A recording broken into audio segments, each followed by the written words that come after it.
Ooh. Yes. Oh yes. And what's your verdict? I like it.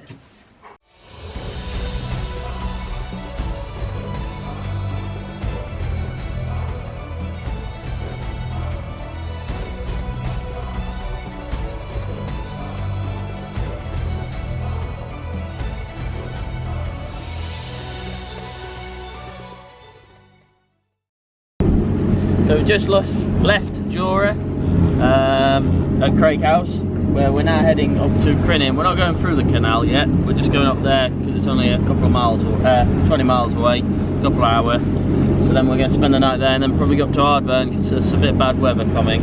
So we'll weather it there and then we'll see where we go from there. So we're just making our way up. It's a bit swelly, but there's not really that much wind. It's about force 3.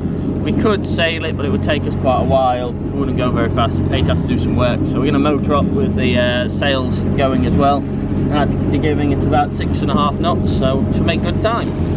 So I realised that I actually haven't mentioned this on our channel because I wrote a blog post about it. But for the people that aren't following us on Facebook or reading anything, when we were last here in Egg, wasn't it? In Egg. Yeah. One of the locals said, "Oh, you guys aren't the usual WAFIs we get here," and we were like, "Oh, lovely." And he said, "Yeah, they're normally not like you guys. You guys are awesome." And we never knew what he meant. We thought he meant posh people. But when we were at Tarbert the other day, we were asking the locals what a WAFI was, and if you don't like swearing, you probably want to plug your ears. But it means wind assisted fucking idiot. So I'm glad we weren't the usuals, but if you get called that in Scotland, that is what one is. Wind assisted fucking idiot. Yeah. I like that one actually. I've met a few WAFIs, I think you'd be fine. It's quite a good name. Another thing to add for Jura is the mooring buoys are for 15 tons and below, and they are £10 a night.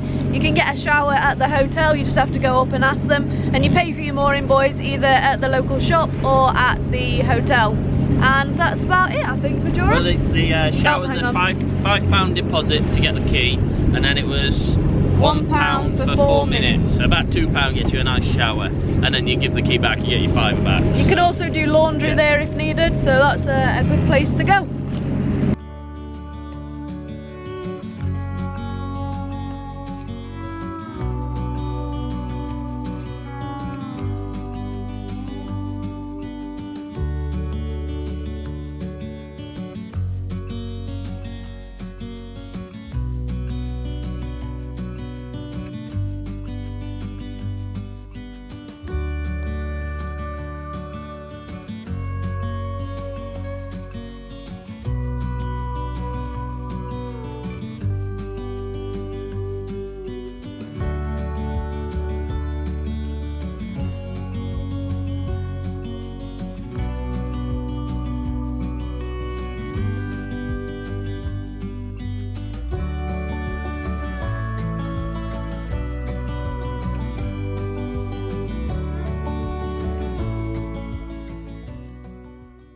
We've just anchored at Crinan.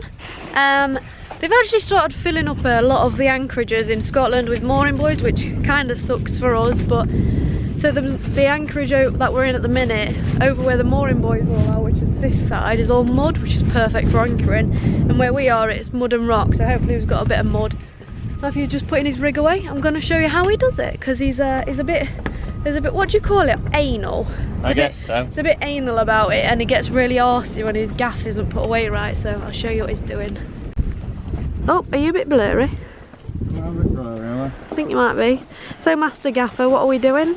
I'm currently putting the sail ties on, because I dropped it all down, and then I smarten it up, and then you sail tie it to the gaff. So show lift everyone. the gaff up a bit, and it goes nice and neat. It's looking quite neat, Matthew. Always the harder bit is this end. The tender isn't looking neat, it's full of crap, and he's not looking neat because he's always scruffy. But your sail's looking good. So we're now in Crinan, as you can tell. It's we've come down, I think this is called Rabbit Island. I'm just going to spin around. We've come on the west side of that and anchored. So Crinan's actually on the other side. Yes, yeah. It's a bit mud and rock here. Most of the mud's over there, and of course mooring buoys are there now, so we seem to have dug in quite nicely. We've put some pressure on it and it seems to have held, so we're all good. Just putting all the rig away and then Matthew's making repairs to the tender. Oh yeah, and then I'm repairing the tender so we can get this back launched. It's about time. We're just checking the fuel as the tank is under here. We've got the fill here, so we open this up. We need to check how much fuel is in here because we're going to use our really high-tech fuel gauge.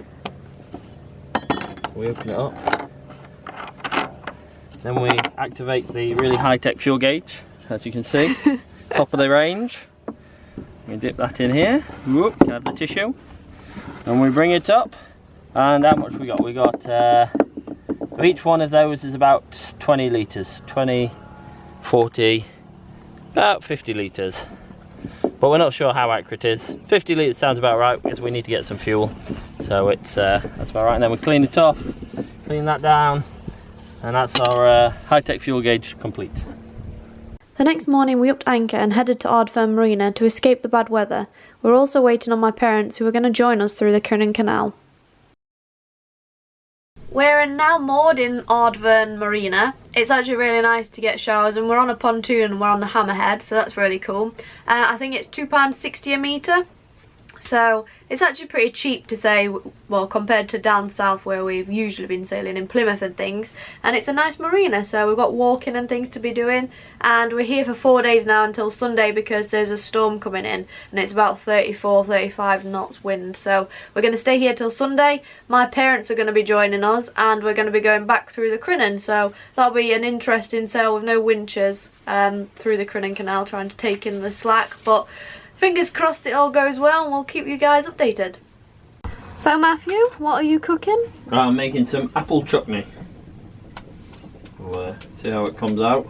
Matthew got himself his, I think I showed you, this is his cookbook, Scottish Cookery.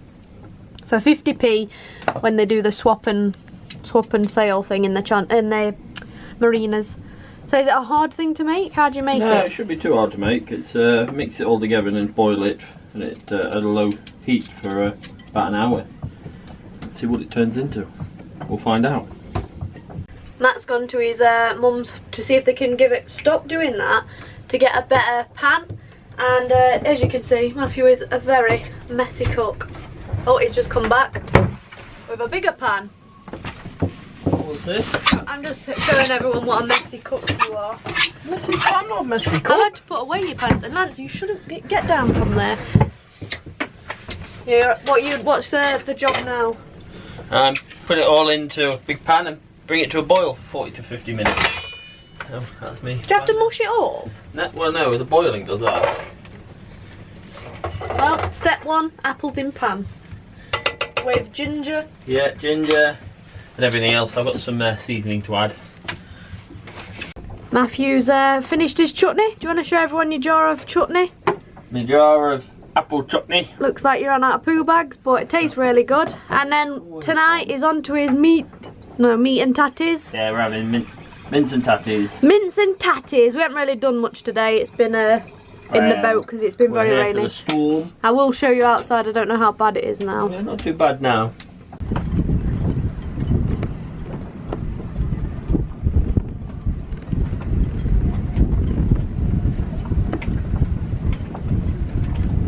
Dinner has been consumed, hot chocolate has been made, the stove is on as the storm's just started, and the movie is about to begin. Happy, Matthew? It's nice and warm in here. It's boiling.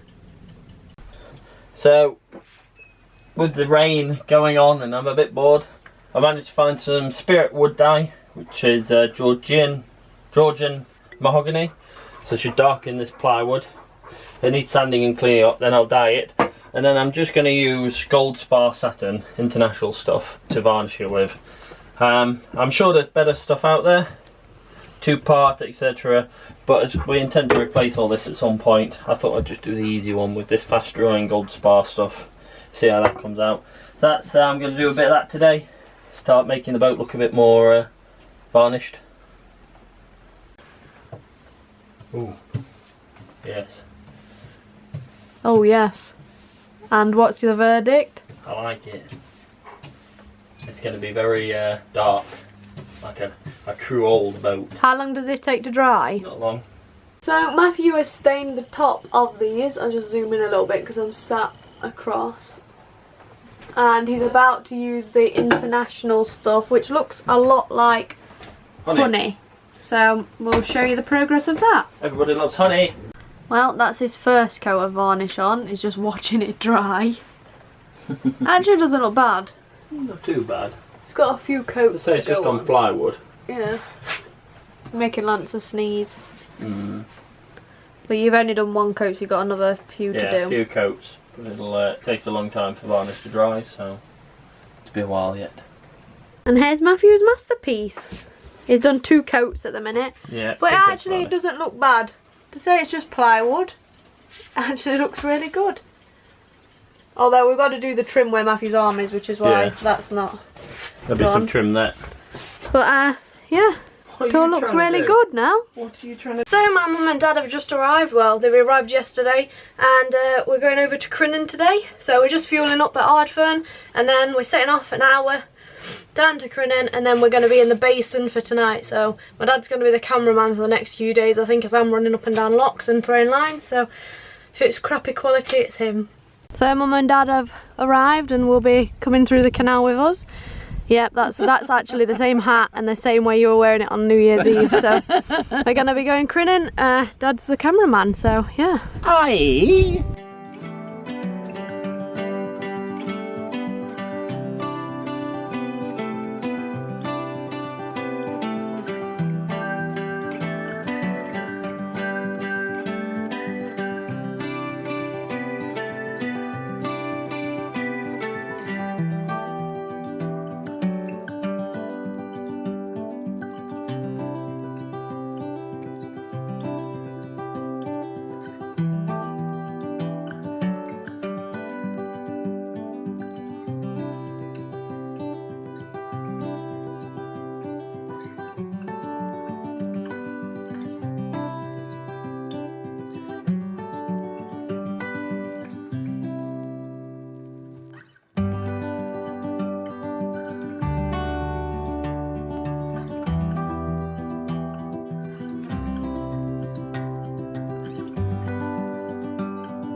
Join us next time as we continue through Crinan Canal before heading back out to open water.